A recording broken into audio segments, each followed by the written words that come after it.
Hey everyone, welcome back to another video from A Man Talks FPL SC. In today's video, we're going through the Gameweek 2 team selection for the FPL 2021-22 season. Hopefully you all had a very strong start to the season in Gameweek 1. It's nice to finally get preseason behind us. We're into the FPL season now, and now it's all about managing our teams, our transfers, captaincy selections. We're going to discuss all of that for Game Week 2, as well as a quick review on how I actually did in Game Week 1. So let me know in the comments below how you guys went for Game Week 1, how you're setting up for Game Week 2. As always, if you enjoyed the video, really appreciate a thumbs up. Do please consider subscribing to the channel if you haven't already. I will be posting Game Week team selections for the entirety of the FPL 2021-22 season, so if you are interested in that, definitely do consider subscribing. But let's get into the video. So Game Week 1 was pretty extraordinary. I think the average that I was seeing around on Twitter and other social media, people just seem to be scoring hundreds for fun. Notably, we had Mo Salah, Bruno Fernandes all hitting big returns. We had Antonio with a double-digit return. Ben Rama from West Ham, who was a bit of a Twitter darling, he actually got a double-digit haul as well. So overall, I think most people are pretty happy with their Game Week 1. If you are unhappy about Game Week 1 score, I would just encourage you to keep at it. It's a long season. The first game week is obviously not going to define your entire season, and obviously you are able to make up ground even if you had a poor start in your own eyes. In terms of how I went, I scored 98 points, which is obviously a fantastic score, and that gave me a Game Week 1 rank of about 510k. If you had offered that to me at the beginning of the Game Week 1, I definitely would have taken that. It's a very solid start inside the top million, so I'm happy with that, getting very close to that 100-point mark. Sanchez didn't get the clean sheet, only scoring the 2 points. I mean, he did lose the clean sheet very early in the game. I mean, Tarkowski kind of pushed over Morpay, I think it was. I'm not too salty because most people have Sanchez in their team, so only the 2-pointer. Also, Shaw blanked in our defense basically due to Luke Ayling's ridiculous wonder goal, which he's there sitting on my bench, not able to get those points, but I wasn't expecting much from the Leeds defense against United, and it showed in that they conceded 5 goals. I thought Luke Shaw looked really attacking though, really threatening. He is on set pieces, which is very good moving forward, so I'm not too concerned about him, and that 1-pointer I don't really think justifies how well he did actually perform in that game. Obviously, the 2 Liverpool defenders got a clean sheet against Norwich in Trent Alexander-Arnold and Tsimikas. So really happy with the pair of them. Obviously no attacking returns, but that's okay. You'll bank the clean sheet for sure. Now midfield is where the bulk of my points were scored, and I think most people can speak for that themselves as well. You had Mo Salah coming in with a massive 17-point haul against Norwich, had the captain's armband on him. Bruno Fernandes had just scored a ridiculous hat-trick. His finishing was incredible. Man United in general looked awesome. You obviously had Paul Pogba as well with a big 16-point haul, and overall United just looked really strong against Leeds, and Fernandes, a hat-trick against Leeds to begin the season. It does give deja vu of Mo Salah last season on opening day scoring a hat-trick as well. So maybe it's a trend in Game Week 1 of every season. We just need to target the player who's versing Leeds United. Son, I'm really happy that he also got a return against Man City. He was the one I was really kind of holding my hopes onto in terms of this overall draft. I really wanted to fit in 3 big hitting midfield of Salah, Fernandes and Son, and getting a goal against Man City. I did mention that that was probably the best time in the season to be versing them, given that they were just kind of maybe a little bit underprepared. Obviously they didn't have their full strength squad, and I'm really happy he got his goal. Obviously took his finish amazingly well. He always has that fantastic finishing ability, great shot from outside the box. So really happy with that 10-point game from Son, and now with 3 good games coming up, very happy to own him, especially hearing that I know a lot of people are looking about bringing him in. I kind of don't have to worry about that. He's in the team sitting pretty, and I don't have to worry about trying to fit him into the squad. Not so good from Buendia and Smith Rowe.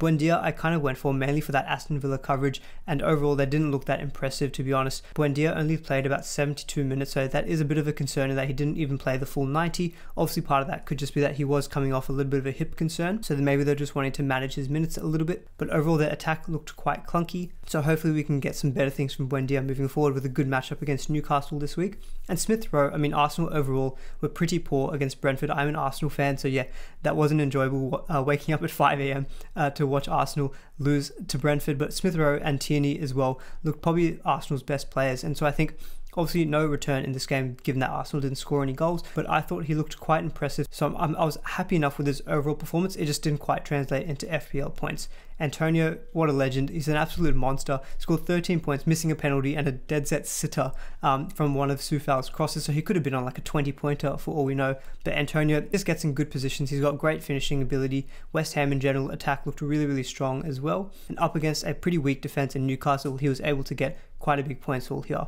And finally, Ivan Toney with a 2-pointer against Arsenal. In real life game, he looked quite good, was able to kind of bully basically Ben White and all of the Arsenal defenders, and he also created a lot of space for Mbeumo. So he was playing a bit of a different role to what I was expecting, in that he wasn't actually playing as far forward. He was kind of dropping deep a little bit. but I think that was the tactic for that particular opposition, and I think up against the easier teams like Crystal Palace this week, I don't think we're going to quite see that, and so I'm quite hopeful for Tony to get some attacking returns this week. So overall, only a 2-pointer from him, but I can't complain too much about that. If we just have a quick look at the bench as well, Steele, the backup Brighton goalkeeper, I'm not expecting any points from him. Soufal only had the 1-pointer. Do have some question marks about West Ham's overall defence, but the reason I have him in the team is potentially for those attacking returns, and if Antonio put away his header from the Soufal cross, we would have seen Soufal getting an assist and probably a 4-pointer. So obviously I was happy enough that he was on my bench and he didn't get that assist, but I did want him to get that assist just to create some interest around him, so I'm not overly concerned about him, given that I think he was a bit unfortunate. His expected goal involvement stats were quite good as well from the game against Newcastle, so I think moving forward with West Ham's good draw, I'm happy enough with Soufal. And Luke Ayling, we briefly touched on it before, scored that absolute worldie against United, no attacking returns all of last season, and then he does it in his first game of the 2021-22 season, so really happy with him, just as that kind of 4.5 million defender on the bench, and I'll be looking to bring him in potentially when Tsimikas does drop out of the Liverpool team eventually. In terms of Tsimikas and his role moving forward in the team, there has been pictures of Andy Robertson already running in training, but I don't know if he's quite yet back into full training, so I think we might be able to get 1 or 2 more games out of him, but to be honest, for a 4 million defender, he's kind of served his purpose, and I'm happy to take that clean sheet in game week 1. And Perica, he was just a $4.5 million Watford striker. I think he's been transferred to another club, so he's not even active in the game anymore, so I'm one of the few owners who still has him in the team. Hopefully he doesn't block off a vital Watford spot, but that's something we'll deal with down the line. So overall, team was looking pretty good for game week 1, with a good 98-point week to kick off the season. So into the team selection, so goalkeeper, obviously no anticipated changes here with Sanchez up against Watford. Hopefully we can go for a clean sheet in this game, and yeah, overly not too concerned about him in the Brighton defence, and not looking to make any changes here for the time being, given that their draw is still pretty good for the next few weeks. Now in terms of the defenders, I'm looking to actually play 4 at the back this week with Trent Alexander-Arnold, Vladimir Soufal, Luke Shaw and Tsimikas. So Tsimikas and Alexander-Arnold obviously have a fantastic matchup against Burnley. I think the chance of a clean sheet, especially playing at home as well, is going to be really high, so I'm happy enough to play the pair of them. And again, Luke Shaw against Southampton, they only scored 1 very lucky goal last week against Everton, and United defence, apart from that really amazing goal from Luke Ayling, their defence also looked quite strong, so I am a bit more hopeful of a clean sheet here for United in this fixture, and also some attacking returns for Luke Shaw, given that the opposition is fairly weak. Soufal, I'm still a bit 50-50 on whether I play him or not. I could sub in Luke Ayling instead, who's playing Everton, who's probably a bit worse of a team overall compared to a Leicester. The reason I'm playing a Soufal instead of Ayling is that I do expect both teams to actually concede, but I've got greater faith in Soufal to actually get some attacking returns compared to a Luke Ayling, so that's the reason I've gone for a Soufal. Obviously I don't expect a clean sheet from him against Leicester, who are quite a good team, but defensively I don't think they're quite up to speed as themselves, so I think Soufal has got an ability to get some attacking returns this game week, so that's the reason I'm going to be playing him over Luke Ayling. And the other 3, as I mentioned, I'm pretty comfortable with all of them playing this game week. And now in midfield, we've got the 4 of Mo Salah, Bruno Fernandes, Heung-min Son and Emi Buendia. All have got very good matchups this week, so I'm very hopeful for, again, big points coming in midfield. Obviously the biggest debate is obviously the captaincy around Mo Salah and Fernandes, so we will get on that just in a little bit as well. But Salah against Burnley, Fernandes against Southampton, Son against Wolves and Buendia against Newcastle, I think 4 fantastic matchups in my midfield, so I'm really hoping for big points here again. Buendia, I am giving the faith for him for at least another week against Newcastle. The Aston Villa attack, as I mentioned before, did look a little bit clunky, but I think with the matchup of Newcastle, who actually had the highest expected goals conceded from last game week, I think there is potential for Buendia to get some attacking returns, whether it's assists through to Danny Ings or maybe even pop with a goal himself. He is on set pieces, so that assist potential is also there. I think it'd be too early to be jumping the gun on Buendia just after he blanks in the first game week, so I'm happy enough to give him this game week as well.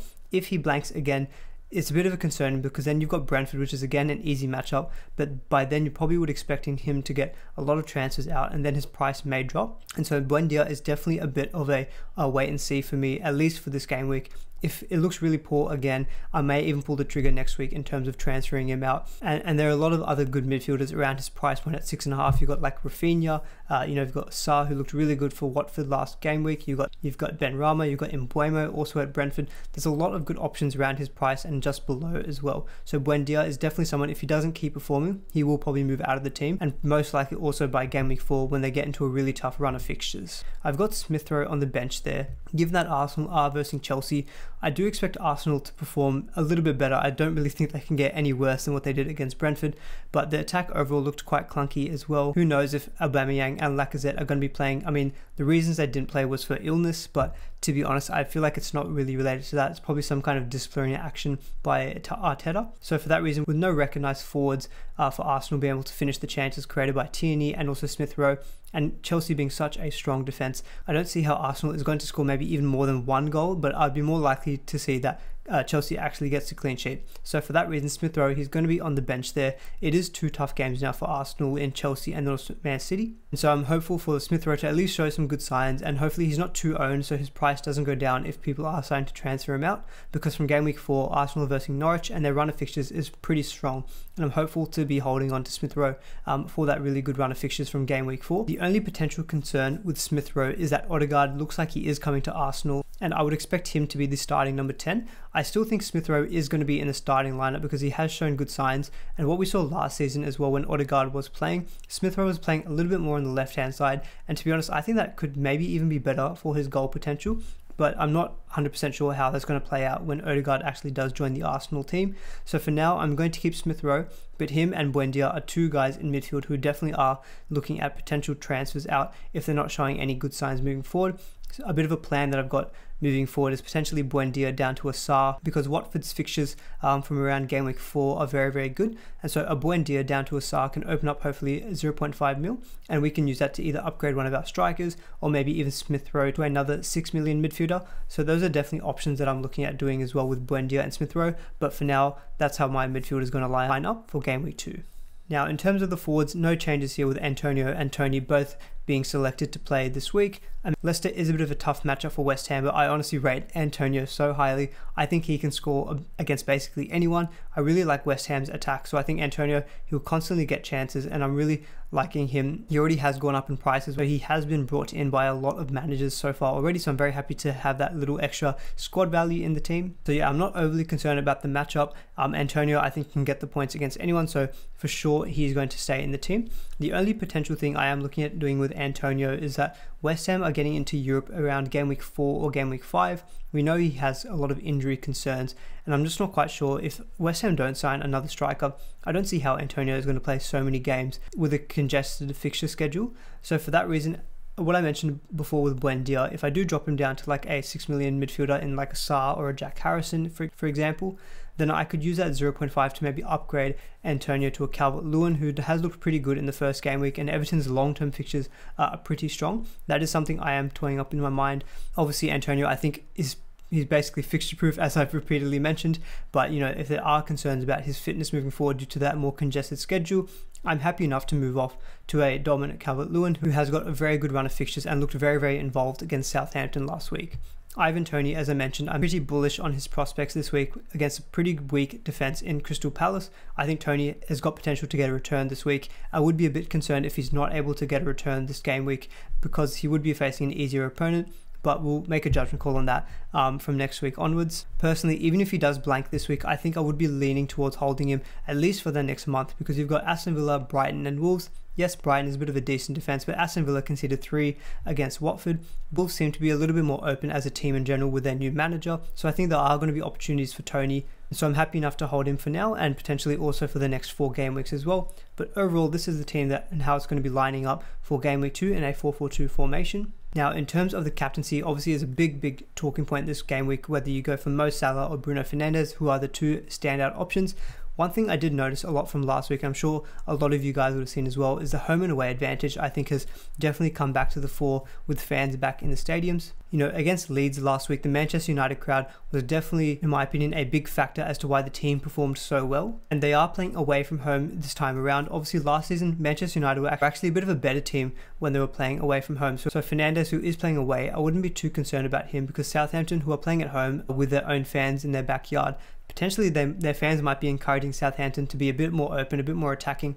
That actually might create more opportunities for guys like Fernandes. So I think Fernandes is obviously a fantastic option. Obviously, we know that Manchester United beat Southampton 9-0, was it, last season?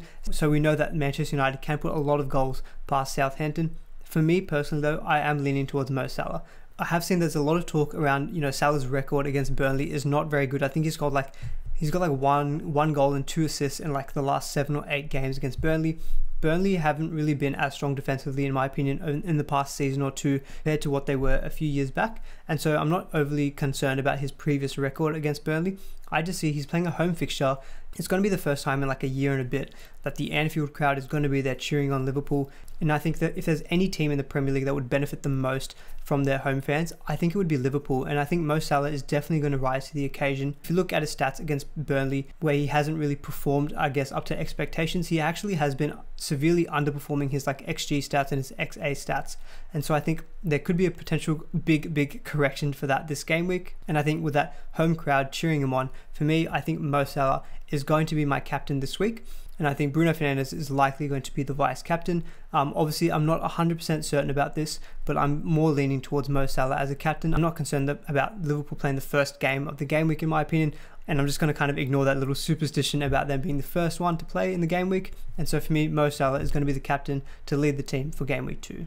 And I'm not intending to make any transfers to the team. The plan is definitely to roll a transfer this week so that I've got 2 for next week, and that will give the team a little bit more flexibility in the terms of making more wholesale changes to the team moving forward. And so I'm very comfortable with the team as it is for this game week, so I don't feel the need to make any transfers at this point in time. So I'm happy to roll the transfer for this week. Alright, that's it guys. That is the Game Week 2 team selection. Hopefully you guys enjoyed the video. Let me know in the comments below how your team is shaping up for Game Week 2. If you have any questions for me, I'm happy to answer in the comments below.